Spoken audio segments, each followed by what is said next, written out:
था जहां हमेशा अंधेरा छाया रहता था। रात होते ही एक पुराने बरगद के पेड़ से अजीब अजीब आवाजें आती थीं।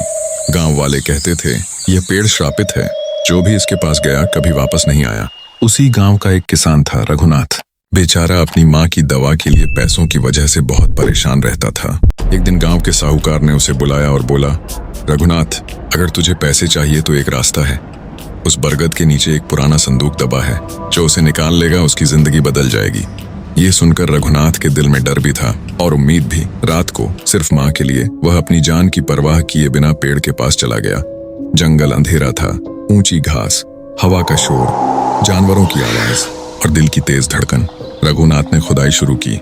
पसीना बह रहा था, मिट्टी खिसक रही थी और फिर उसकी खुदाई के बेलचे ने एक लोहे के संदूक को छू लिया। धीरे धीरे संदूक बाहर निकाला गया। उसने धड़कते दिल के साथ संदूक खोला और जैसे ही ढक्कन उठा, एक तेज रोशनी फैल गई। अंदर सिर्फ एक पुराना कागज था।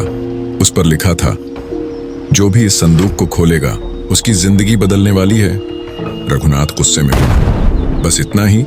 ये मजाक है क्या? और उसने वह कागज फाड़ दिया। लेकिन जैसे ही कागज फाड़ा, जमीन जोर से हिलने लगी। पेड़ का तना कांपने लगा और नीचे से एक आदमी का कंकाल गिरा।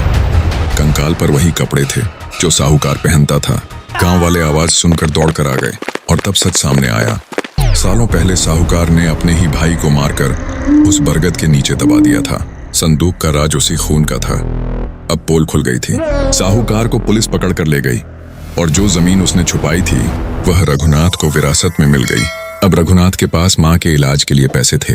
वह माँ का हाथ पकड़कर आंसू बहाने लगा। सच चाहे जितना भी छुपाओ, एक दिन जरूर सामने आता है।